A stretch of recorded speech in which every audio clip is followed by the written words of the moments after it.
Kingdom protista का discuss किया था। उससे पहले हमने डिस्कस किया किंगडम मोनेरा। किंगडम मोनेरा में हमने आर्किया और यू बैक्टीरिया के बारे में पढ़ा। किंगडम प्रोटिस्टा में हमने क्रीजोफाइट्स, डायनोफ्लैजिलेट्स, यूग्लिनोइड्स, प्रोटोजोअन, स्लाइमोल्स के बारे में डिस्कस किया। आज के इस लेक्चर में हम डिस्कस करेंगे kingdom fungi, unique kingdom of heterotrophic organisms. Heterotrophic जो कि अपना खाना खुद ना बना के दूसरे पे डिपेंड रहते हैं। अब अगर इस किंगडम की बात करें तो हम अपने कॉमन डेली लाइफ में भी देखते हैं, जैसे कि अगर ब्रेड रॉटन ब्रेड होते हैं, उनके ऊपर जो डेवलप होता है वो फंगाई होता है। व्हाइट स्पॉट्स जो कि मस्टर्ड लीव में प्रेजेंट होता है, जो ये व्हाइट स्पॉट्स होता है, ये भी किंगडम फंगाई की वजह से होता है। ये यूनिसेलुलर भी हो सकते हैं और मल्टीसेलुलर भी हो सकते हैं। अगर हम यूनिसेलुलर की बात करें तो यूनिसेलुलर फंगाई का एग्जांपल है yeast, wheat rust causing fungi Puccinia, जिसका ये बहुत इंपॉर्टेंट है, इसका नेम हमें याद करके रखना है।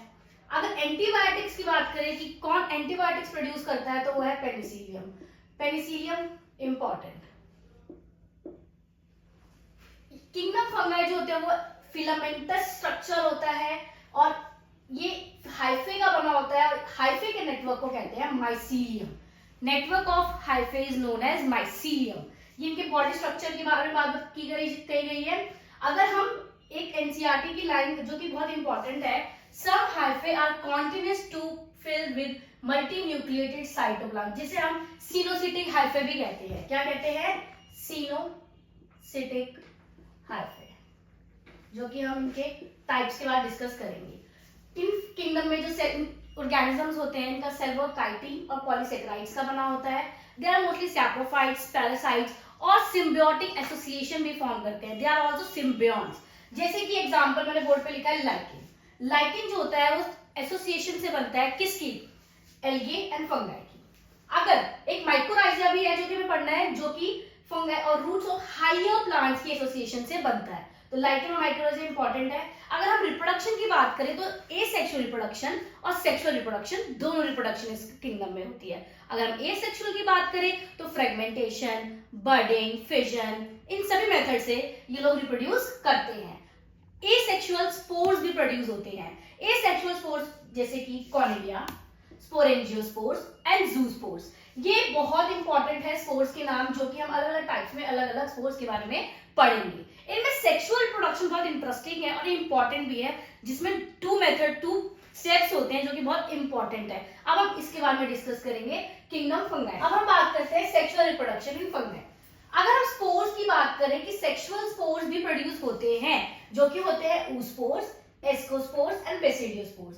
ये जो स्पोर्स प्रोड्यूस होते हैं ये हमारे फ्रूटिंग बॉडीज में प्रोड्यूस होते हैं। अब इनके सेक्सुअल साइकिल की बात करें तो सेक्सुअल साइकिल 3 स्टेप्स में होती है। सबसे पहला स्टेप होता है fusion of protoplasm between 2 motile और नॉन मोटाइल गैमेट्स, और इस प्रोसेस को हम कहते हैं plasmogamy. This process is known as plasmogamy. Then fusion of 2 nuclei, that is karyogamy. इस प्रोसेस को हम कहते हैं कैरियोगेमी।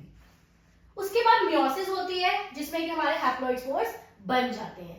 जब फंगस रिप्रोड्यूस करता है सेक्सुअली तो 2 हैप्लॉइड हाइफाई जो कंपैटिबल होते हैं मेटिंग के लिए, वो पास आते हैं और फ्यूज करते हैं।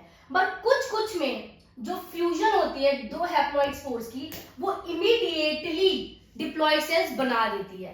पर अगर हम बात करें हमारे बेसिडियोमाइसिटीज और एस्कोमाइसिटीज की, तो एक इंटरवेनिंग स्टेज आती है जिसमें n+n 2 न्यूक्लियाई पर सेल होता है, पर ये भी later on parental nucleus fuse कर जाता है और सेल्स जो होते हैं डिप्लॉयड हो जाते हैं।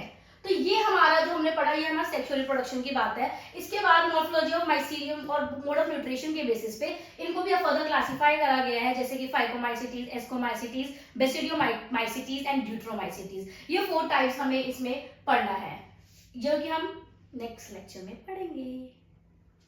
पर हमें ये भी पता होना चाहिए कि वीक में कितने डेज रह गए हैं। मंथली डेज की बात करा करो, 198 डेज यही दिन बचे हैं, जिसमें से आज एक दिन कम भी हो गया, कल 197 डेज हो जाएंगे। तो इसलिए मन लगा के पढ़े, सिर्फ एनसीईआरटी पे फोकस करें, एनसीईआरटी के क्वेश्चंस करें। अगर आपको नोट्स की जरूरत हो या कोई क्वेश्चन बैंक की जरूरत हो तो आप कमेंट में नोट्स डालिए और मैं फिर गूगल ड्राइव के हेल्प से नोट्स प्रोवाइड करना स्टार्ट कर दूंगी।